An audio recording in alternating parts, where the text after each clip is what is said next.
নমস্কার, আমি মৌমিতা। আমার কবিতা পাঠ চ্যানেলে আমার সকল শ্রোতা বন্ধু এবং দর্শক বন্ধুকে আন্তরিক শুভকামনা জানিয়ে আজকের গল্প পাঠ শুরু করছি। আজ আমি আপনাদেরকে পড়ে শোনাব প্রখ্যাত সাহিত্যিক শ্রী চারুচন্দ্র চক্রবর্তী অর্থাৎ জরাসন্ধের লেখা একটি খুব সুন্দর ছোট গল্প। গল্পের নাম বলরাম ড্রাইভার। গল্প শুরুর আগে আমার পুরনো কথাগুলি আরও একবার খুব সংক্ষেপে বলে নিচ্ছি। এই চ্যানেলে যারা আমার গল্প পাঠটি শুনছেন তাদের কাছে অনুরোধ, যদি আমার পাঠ এবং পরিবেশনা আপনাদের ভালো লাগে, যদি গল্পটি ভালো লাগে, একটি লাইক করবেন এবং গল্পটিকে আপনাদের প্রিয়জনের মধ্যে শেয়ার করে দেবেন। আর এখনও যারা চ্যানেলটি সাবস্ক্রাইব করেননি তারা অবশ্যই চ্যানেলটি সাবস্ক্রাইব করে আমার সাথে থেকে নিয়মিত শুনতে থাকুন নতুন নতুন বাংলা গল্প।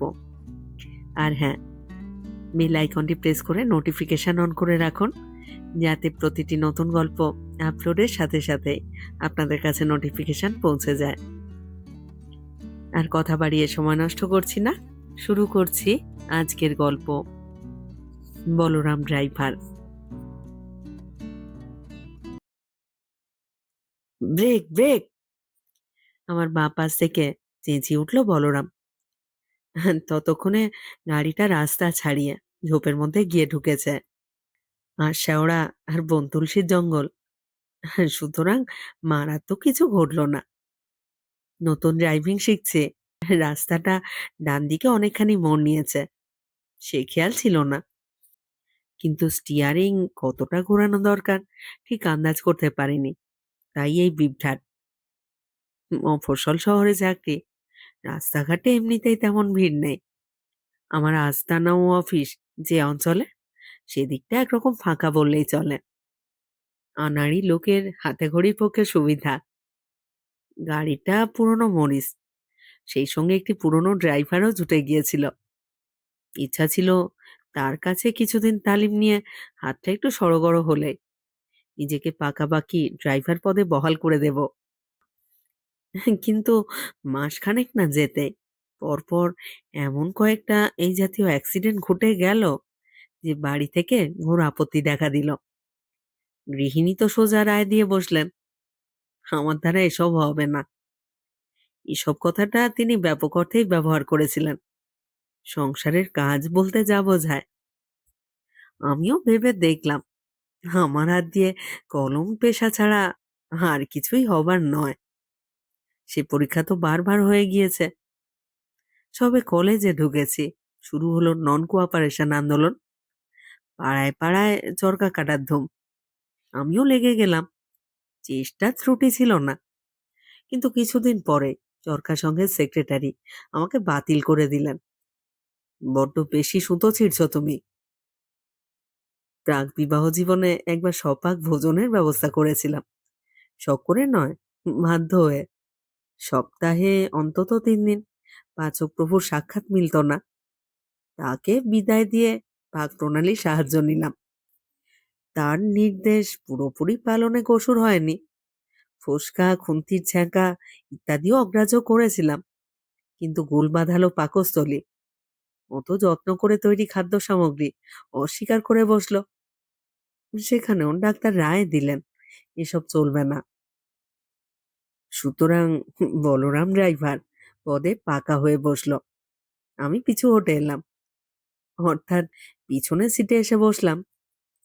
সবাই নিশ্চিন্ত, আর বলরামও মনে প্রাণে তাই চাইছিল। সে পাশে বসে থাকবে আর সাহেব কষ্ট করে স্টিয়ারিং ঘোরাবে, এটা সে একেবারেই বরদাস্ত করতে পারছিল না। তাছাড়া গাড়িটা ছিল তার প্রাণ।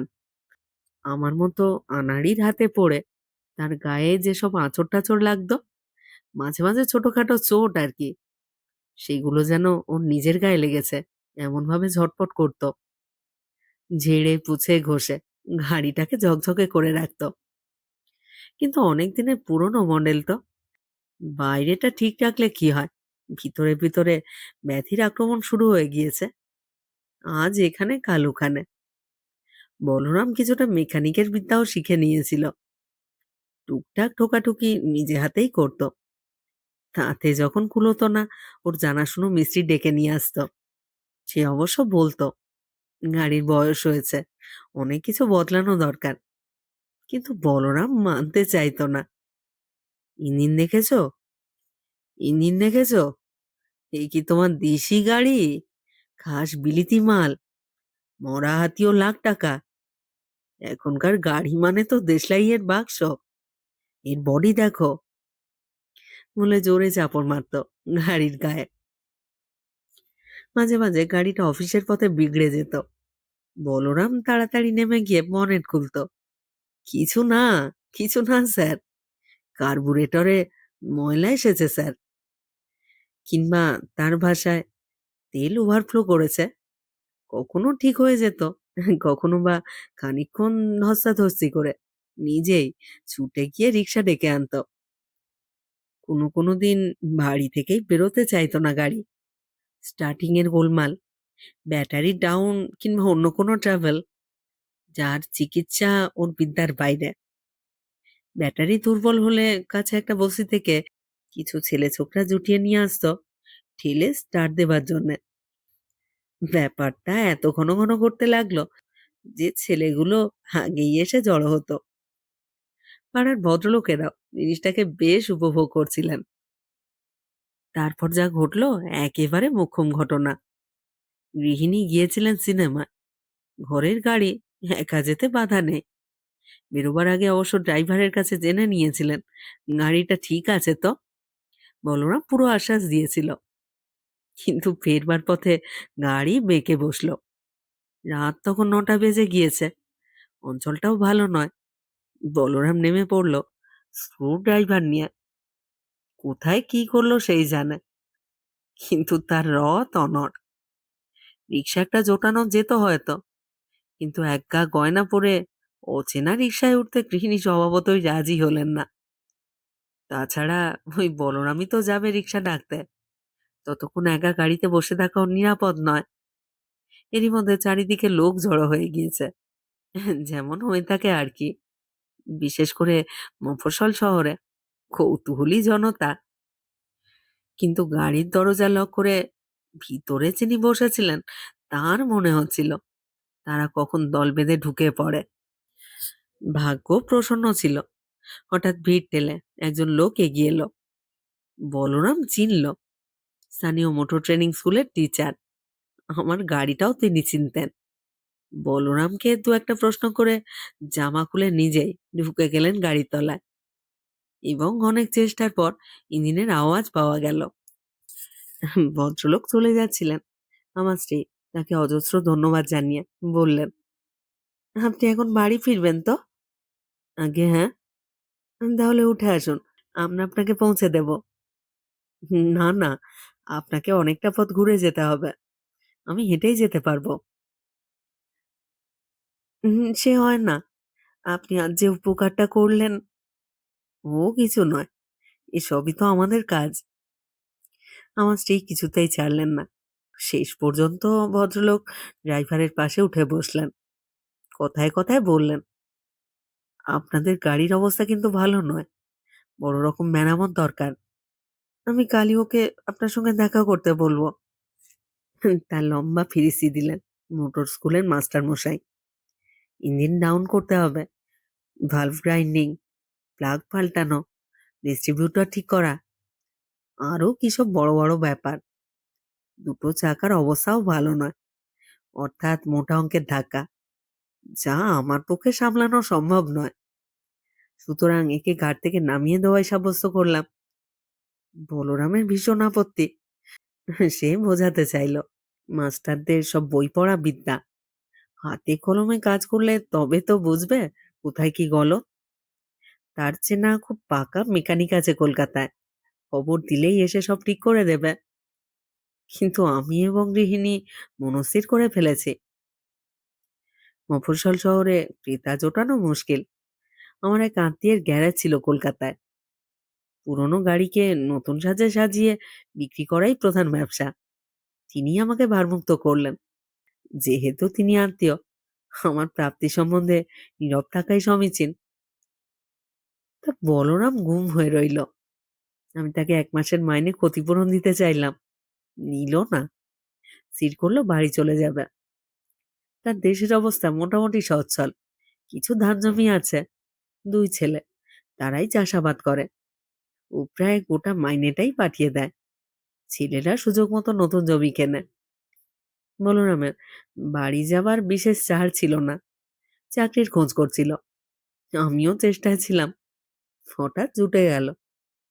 কিন্তু যখন শুনল একটি বিশেষ দেশি কোম্পানির নতুন গাড়ি, মুচকি হেসে বললে, মরিস, অস্টিন, বুইক চালিয়ে হাত পাকিয়েছি। দেশি-টেশি চলবে না স্যার।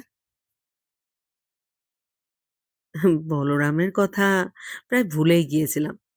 হঠাৎ একদিন রাস্তায় একটা লোক সেলাম করলো। ভালো আছেন হুজুর? চিনতে পারলাম। বলরামের চেনা সেই মিস্ত্রিটি। মাঝে মাঝে আমার গাড়ি সারাতে আসতো। তার কোনো খবর জানে কিনা জিজ্ঞাসা করাতে সে বলল, কিছুদিন দেশেই ছিল বলরাম। তারপর ছেলেদের সঙ্গে ঝগড়াঝাঁটি করে কোথায় চলে গিয়েছে। ঝগড়ার কারণও শুনলাম। ছেলেরা বলেছিল কিছুটা চাষবাসের কাজ করতে। শরীর স্বাস্থ্য তো ভালোই, বয়সও এমন কিছু নয়। কিন্তু বলরাম ক্ষেপে গেল। বলিস কি, যে হাত দিয়ে একদিন মোটর চালিয়ে এলাম, সেই হাতে লাঙলের গোষ্ঠী ধরবো? বেশ তো, লাঙল না ধরো, খুরপি টুরপি ধরতে দোষ কি? না, স্টিয়ারিং ছাড়া আমি আর কিছুই ধরবো না। এর কিছুদিন পরে অফিসের কাজে কলকাতায় যেতে হয়েছিল। ট্যাক্সিতে যাচ্ছি। সামনের গাড়িটা মনে হলো চেনা। আরেকটু এগোতেই চমক লাগলো। এই তো আমার সেই মরিস। নতুন রং করা হয়েছে, তবে সেই মেরুন। কয়েক পা গিয়েই রাস্তার পাশে দাঁড়িয়ে গেল গাড়িটা। তখনও জানি না আরো একটা বড় চমক আমার জন্য অপেক্ষা করে আছে। ড্রাইভারের সিটে বসে বলরাম। আমি ট্যাক্সিটাকে পাশে দাঁড় করালাম। সেও আমাকে দেখতে পেয়েছিল। পিছনের সিটে একটি ভদ্রলোক ছিলেন। ওইখানে নামলেন। বলরাম খুশি মুখে নেমে এসে আমাকে প্রণাম করে বলল, ভালো আছেন স্যার? মা, খোকা বাবু? সবাই ভালো আছে। তোমার খবর কি?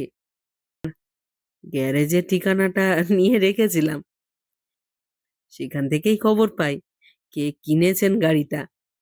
যেতেই চাকরি হয়ে গেল। ওইখানেই থাকি খাই।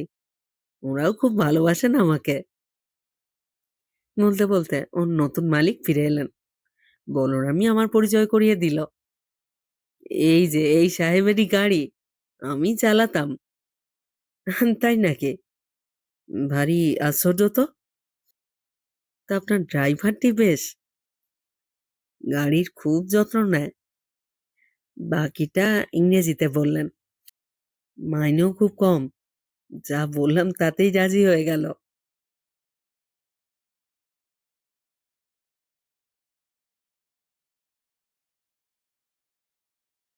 শেষ হলো আজকের গল্প।